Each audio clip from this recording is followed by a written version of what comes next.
All right, everyone, thank you for joining me today. My name is Jesse with Kongsberg Precision Cutting Systems. Today we're going to be talking about the differences of flip and cut with and without the camera.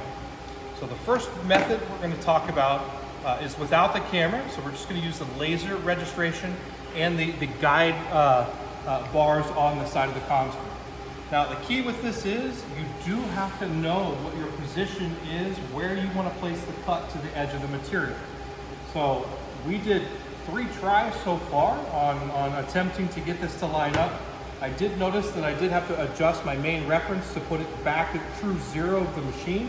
So if you hold your machine and your laser pointer does not go in that little nook, you have to account for that offset.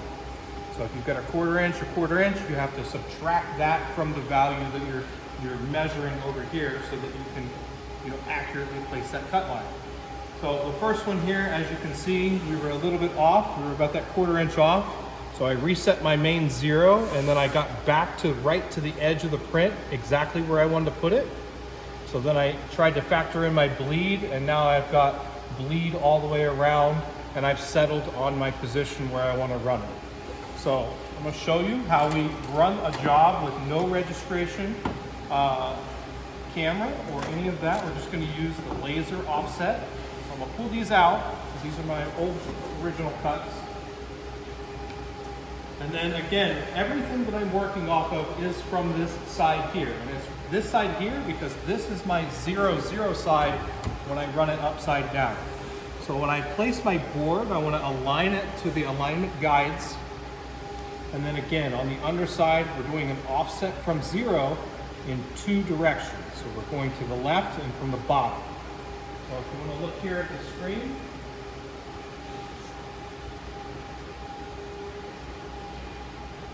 that offset can be found in the production tab.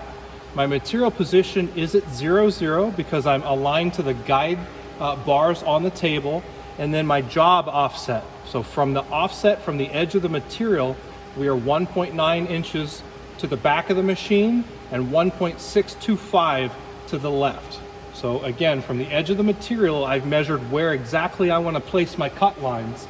And then in my layers tab here, I just want to ensure that the machine IPC software is all the way to 0. So the way you do that is you right click and you would remove internal offsets, and that puts your cut lines exactly at 0-0. That way when you tell it to run at 1.95, it puts that cut line right at 1.95.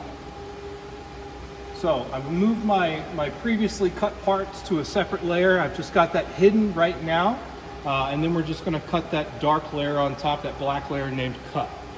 So from 0-0 position, I've got my material again aligned right with that guide bar right there, that alignment bar. I've got my job set up to run at 0-0, and I've got a job offset for the material. So we're going to go ahead and start this. We're going to let one run, and we'll see how the alignment does. So the machine now is measuring the top left and the bottom right. The reason for that is because we're not using a camera. It wants to ensure that we've got material underneath the area we're cutting.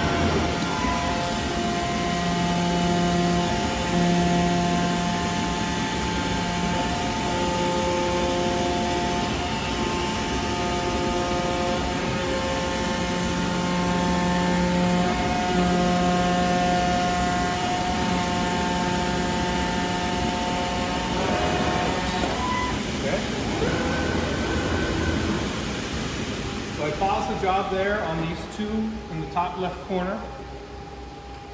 Pull this up. And we'll take a look. As you can see here, we're not perfect on the bleed. So I've got a little bit more adjustment that I can make, but I am within the bleed area.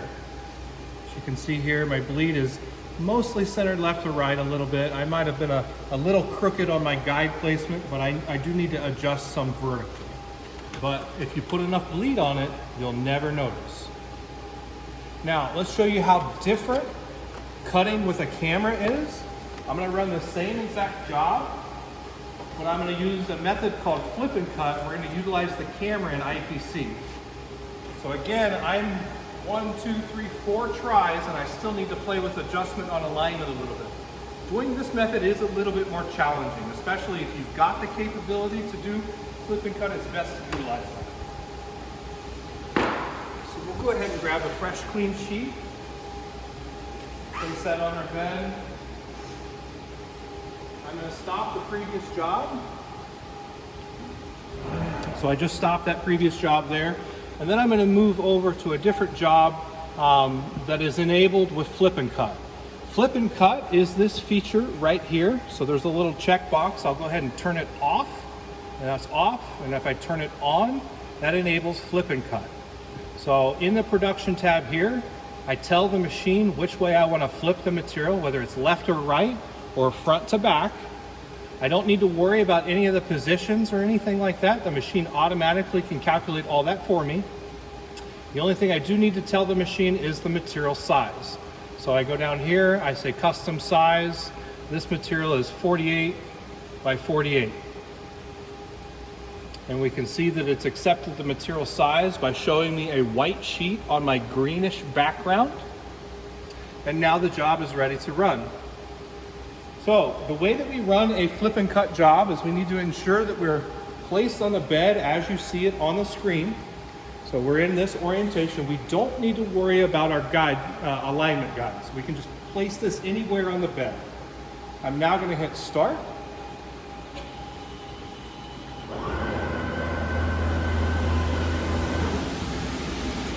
So at this point, the machine is now wanting to know where the corner of the material is. So on screen, I'm going to first calibrate my camera.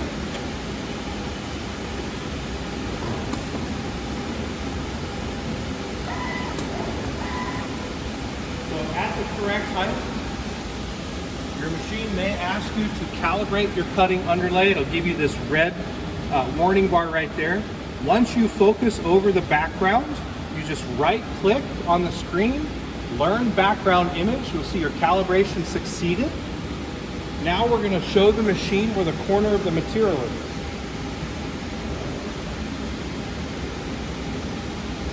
So I'm jogging the machine to find the corner.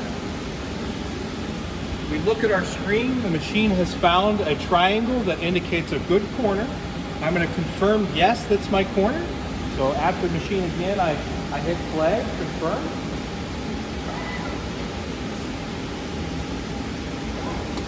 The machine now goes and measures the thickness of that material, scans the edge of the material, getting the alignment of the board, and then it will come back and get the registration mark. So I may have to help it find the registration the first time.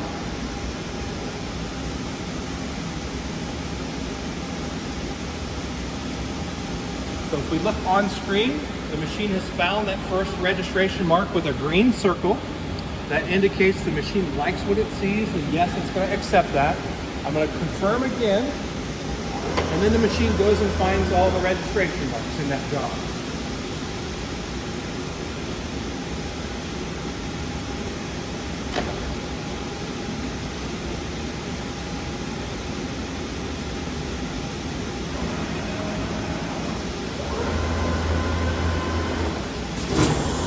There's our 4 registration marks. Now the machine's going to get out of the way, and then I'm going to flip the machine according to how the system tells us. So in the bottom left corner, it tells us to flip left to right. So here I am flipping left to right. I can put the material skewed, that's not a problem. So we'll go ahead and confirm that there. Now the machine wants to know where the bottom left corner is. So the bottom left corner used to be the bottom right when it was face side up. So I show it where that corner is. So on screen, the machine finds the corner and accepts that triangle is good. I'm going to confirm that at the table. The machine then goes and scans the angle at the material is located. And then we begin cutting, blind from the backside.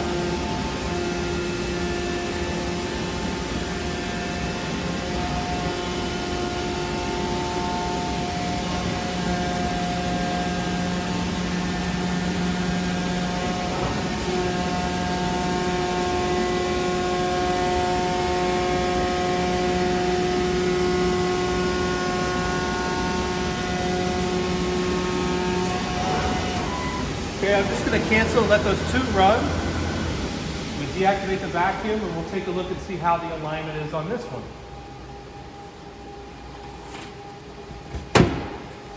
So we look at our alignment placed on the bleed, we are almost perfectly centered, front to back.